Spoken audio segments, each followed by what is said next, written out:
guys, welcome back to another episode of Year of the Empire. This week we reviewed the Dungeonmaster, the bottom one, not the top one, the bottom one. What do you think of this movie? I had no idea what was going on the entire movie. This movie was really weird. And we'll explain why. It makes sense why. But, like, the whole movie... the movie still doesn't make sense. I'm watching something, I'm like, oh, okay, this is what... Nope, something else is happening. Okay, I have to figure out what's happening now. So, Dungeonmaster, you think it's going to be kind of like a Dungeons & Dragons style. That's what I thought it was. Which, Dungeons & Dragons was popular at the time, so they kind of, like, took that name and... Nothing else. Ran with it, without doing actually anything. See, from by Dungeons the name, Dragons. I would have just assumed, like... Hey, we have a board game. Oh no, we got sucked into the board game. I'm sure that's a movie. Yeah, right. no, it is a movie actually. But this feels like it has a plot that could have easily, like, if it was done differently, it was like a bigger budget in a different direction, it actually could have been amazing. Instead, we get something that is like its own kind of amazing in an awful way. It was almost like they wanted to make an anthology film, but instead of making it an anthology, they're like, we're going to have a main character and stuff go through this. And it's like, oh, okay. Yeah. So it was an interesting idea they went with. So what happens is, it's directed by 7 different people, I believe, because there are 7 different skits in it. It's about a guy who's really good with computers, and then the devil's like, hey, this guy could, like, challenge me because I'm bored. And then he kidnaps his girlfriend. I just couldn't understand, but, like, what makes him good with computers? Why? There has to be, like, a champion on Earth that would be more of a than, like, this guy that has, like, big, massive glasses like this. Because he's a nerd. Nerds have these giant glasses. And it was just like, why? I don't know. And the guy says, hey, if you want your girlfriend back, you have to go through these 7 challenges. And then it's literally just 7 unrelated things with just the main character in, like some weird Tron reject suit. Yeah, the suit. Bob in between it. I think I said about 13 different times how much I hated the suit while we were watching the movie. I'm just like, I can't even just verbalize how much I hate his outfit. It's so dumb looking. And it's just like worse than Tron. It was horrible. Nobody else had like horrible outfit. I don't understand. Out there. Now and then there's like a big confrontation with the devil like guy at the end. And what was really... it a big confrontation, or was it just like every other time they met? Yeah, it was like the big confrontation in Metalstorm where it really wasn't a confrontation and nothing was resolved. Yeah. It's just kind of like, it just kind of ended. Now, with this movie, like I said, it's totally different. Every single different, like, thing, like, challenge you have to go through is completely different. Unrelated. Now, so, first off, this it stars a guy named, I forget, something Byron. And it's the same lead actor as Metalstorm. So you're like the first like 2 seconds of the movie, I'm like, that guy looks familiar, and then I'm like, it can't be the same guy. And it was the same guy. And also the guy who played like the lead Cyclops character in Metalstorm is now Richard Moll, who's big and famous from Night Court. Probably the biggest person. Probably the biggest person to come out of these 2 movies. He plays the Dungeonmaster, who's really like the devil. He's never called the Dungeonmaster. I don't know why the movie's called the Dungeonmaster, besides just to market it that way. What happens is the first one, they go to like an ice cave where both like frozen Jack the Ripper and Bloody Mary is there with a frozen Einstein. Yeah, it made no sense. And then they all get like de-thawed and attack them, and then they just except for Einstein. Except Einstein is there. Why was Einstein there? It made no sense. There was like, I don't know why Einstein was like with all these like evil people in the world. And then there's Einstein. So I mean, like, I don't know if they're trying to make us thing, or they're like, hey, we have an extra Einstein dummy. Do you want to use it? We have an extra Einstein dummy. Yeah, we do. I don't see why not, Jimmy. So from there they go to what was the second skit? Oh yeah, he goes to like some like hell like thing where there's like there's a tiny evil puppet named Rat Spit who has like the demon zombies come at him. Rat Spit. Yeah, and his mouse is constantly going. It was obviously with that guy's thing was puppets, so he made it puppets. Nothing wrong with puppet. Yeah. For what it was, puppet looked good. Yeah. It just was it was disjointed with everything. It's the same guy who went on, I'm pretty sure, to do Ghoulies, John Boucher, something like that. So he looked, the Rat Spit looked very Ghoulies-esque. Yeah. And then they fought the heavy metal band W.A.S.P. That's when I was just like, I remember it's just like, it's like I said, you're starting to be like, oh, okay, is this, I think I know what to zap. Oh, no, there's the W.A.S.P. He's at a W.A.S.P. concert. Literally, the band W.A.S.P. is like torturing and feeling up his girlfriend, and he has to like fight his way through the crowd to get them to stop doing that. And it's like, it was a weird, it wasn't like, hey, W.A.S.P. is like playing characters in this movie. They were playing W.A.S.P. Yeah, there was a W.A.S.P. concert. So, that was weird. That was when I was just like, oh no, this is what this movie is. I'm like, no, nothing wrong with it. It was just kind of like, oof. Then they fought a giant stone Indonesian monster that was stop motion that he defeated by like just shooting a laser from his like Nintendo Power Glove. That's like how he defeats everything. He's like, doo, doo, doo. It's a Nintendo Power Glove before Nintendo Power. Anyways, from there, that was a pretty cool one because it was like cool, stop motion, but it was very short. It was very short. And then we get to like the longest one, which was called one that was called Slasher, where he gets transported to like the real world, where there's like a serial killer out to get his girlfriend. And he has to like decode where he's going to strike next and then stop him.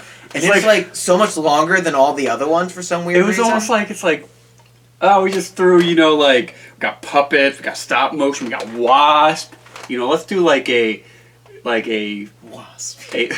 Let's just do like a crime thing going on with a serial killer. Yeah, Criminal Minds this thing. And then it's just like, oh, okay. And that one just went on for a while. And then there was like some weird like unimportant cave one where he goes into a cave and like him and this like little goblin demon toss like rocks back and forth, and then yeah, it was literally like something zapping at him, and it's just like the little dude. It was almost like a reject version of the Gorn costume, just like, and then he was just like, you know what? And then that thing was like, you know what? Big rocks fall down, and then it kills himself. And then it dies, and then it's like like turns into like an angel.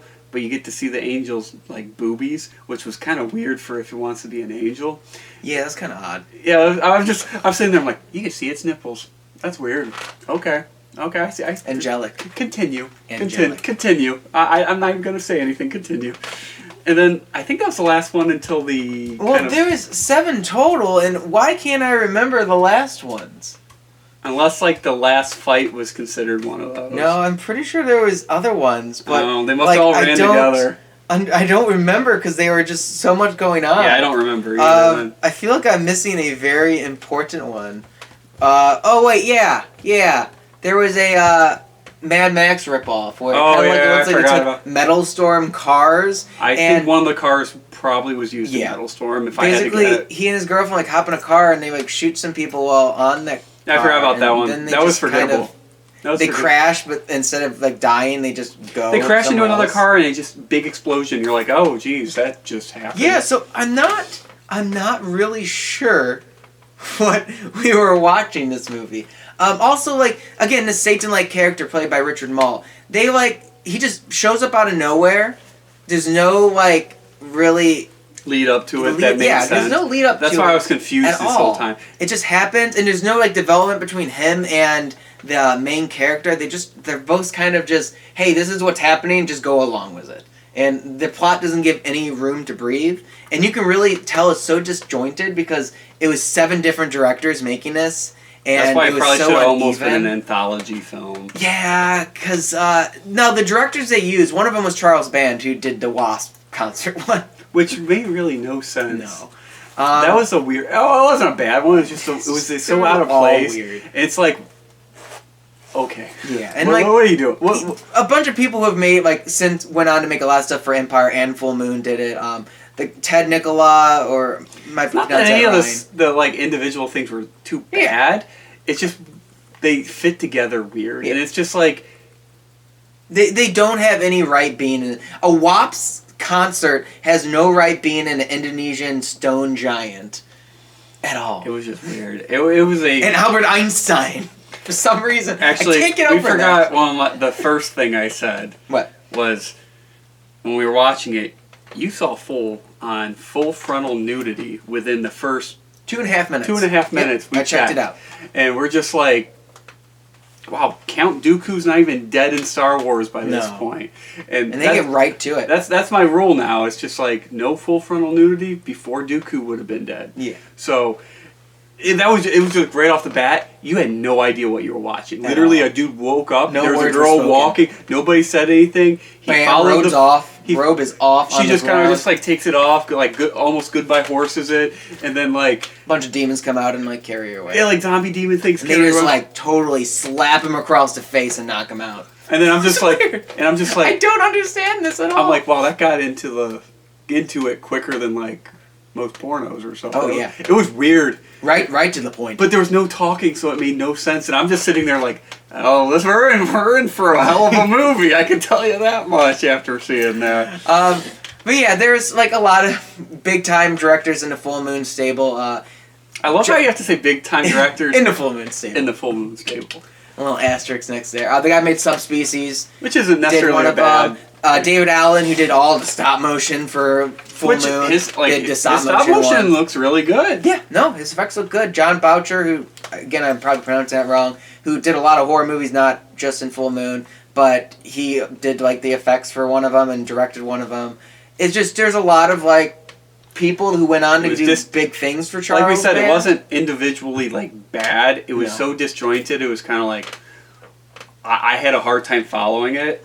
And there wasn't much of a plot to begin with, and then they don't explain a lot of it really easy, so it was a...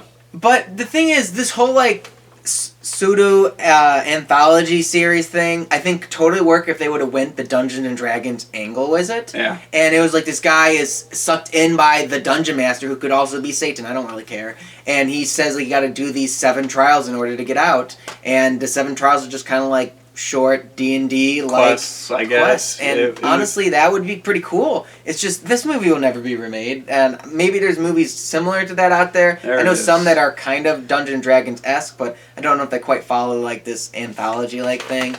I think it could work. I think it definitely could. But what we got was a movie that made no sense, and I absolutely enjoyed myself. It was like I found myself making fun of it. Okay, that's why it was. That was fun because it's not a great movie. I think I talked more in it than I talked in the last one because it was just like something would happen and be like, it's like why is this in there?